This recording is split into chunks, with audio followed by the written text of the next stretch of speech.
Today I want to talk about a game I made in 48 hours over the weekend called The Archives of VoxDeep. Now this is only my second time doing a game jam, so I'm not very experienced in scoping things for such a short time frame. It's been interesting for once, instead of having scope creep, to have scope shrink as the project goes on. But I want to start from the beginning. It all started Friday night, and I planned out a rough schedule then, but I didn't really stick to it. I originally planned on having Friday just be brainstorming a design, but after a bit of brainstorming, I wasn't really sure what I wanted to do, and I decided, since the theme was ruins, I'd go ahead and start making some 3D models for a ruined setting while I kept thinking.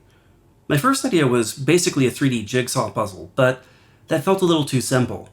After that I thought, what if I did a building game where you try to make something that will withstand the test of time? It would simulate erosion, and you would see your building turn into ruins, and you would try to make the most survivable building you could, but that seemed a little bit too hard for the time frame. But as I kept working on the visuals, I started to think about an idea I had once had for a future game, which is to have sort of a language deciphering puzzle. And I decided to make this game all about that.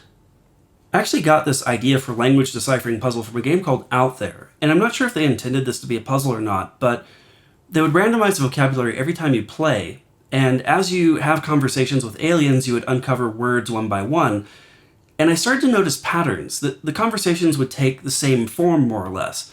There would be some random variants where one time you play, the sentence might be the opposite meaning of the other time, but I made a spreadsheet, and I started gathering data, and over time, I found that I could, from a single conversation, figure out several words. And this gave me a big advantage over just using the words that the game reveals to you automatically.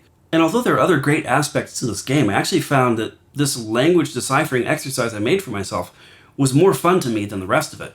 So I wanted to see if I could take that further with a language deciphering game.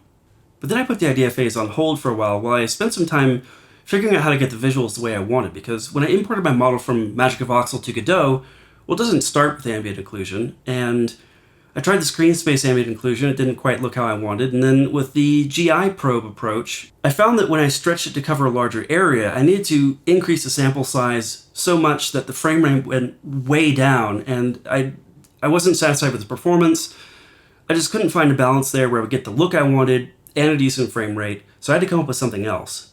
Well, maybe the best thing to do here would have been to build the whole scene in Blender and pre-bake light maps there, but I don't really know my way around Blender, and I didn't have time to figure it out. So what I ended up doing was writing a custom shader that would fake it by just darkening things based on their distance from the surface. Because these wall segments, what I really wanted was to just darken the cracks where I'd recessed into the wall.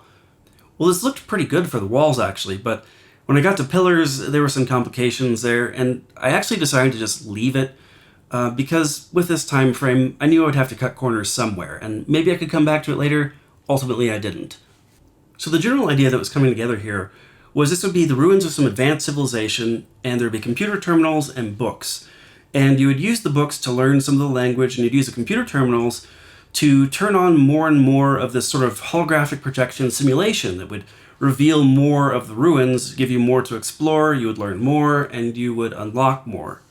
Well, I figured out pretty early on that this would be really tedious and annoying if I didn't give you some tools to make the translation easier. So I designed this notepad where you could click on any of the words you see and put them into the notepad, and then you could type in what you think they mean, and it would reflect that in all the other text so that you could start seeing sentences take shape, because I really don't want you to have to do this all on paper. So I spent a lot of time refining this notebook to try to make it as easy to use as possible to decipher this language. So I knew there would be a couple of challenges to this game. One, I would need to come up with puzzles that you would need to understand the language to solve, and two, I need to provide enough information that you could realistically start to understand the language. After a few hours of translating things into the alien language manually, I realized I should really be using the same tools I developed for the player to make this easier for me. So I built a sort of hacked up reversed version that would, instead of filling in translations to English, fill in translations to the alien language. And that saved me a lot of time, but I really didn't have much time left to work with at that point. I scaled back my plans to have the computers use a command line instead of a GUI, and then I even then didn't have much time to write content. With only a couple of hours left, I came up with a very simple sequence of things you'd have to do in the command line, a very simple puzzle, and then I put together a very simple end screen. And I finished with about 13 minutes to spare, and decided there wasn't much more I could do in that time. So wrapping this up, I was at first disappointed about all the things I didn't get done, all the ideas I had to cut, what it could have been. But after a while, looking back on it, I'm actually pretty proud of what I did. In 48 hours, I built a 3D environment with an aesthetic that I really like and I'll probably use for a future game.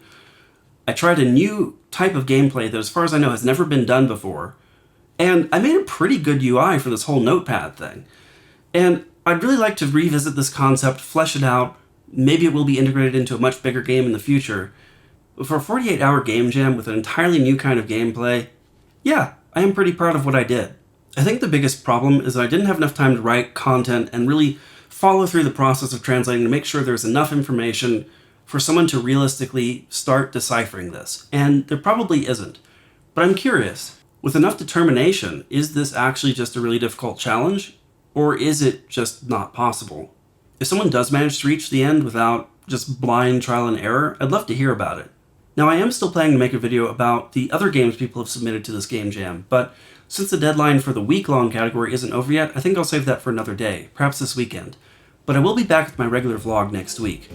As always, it really helps if you hit the like button, spread the word, and subscribe if you haven't already. And of course, thanks for watching.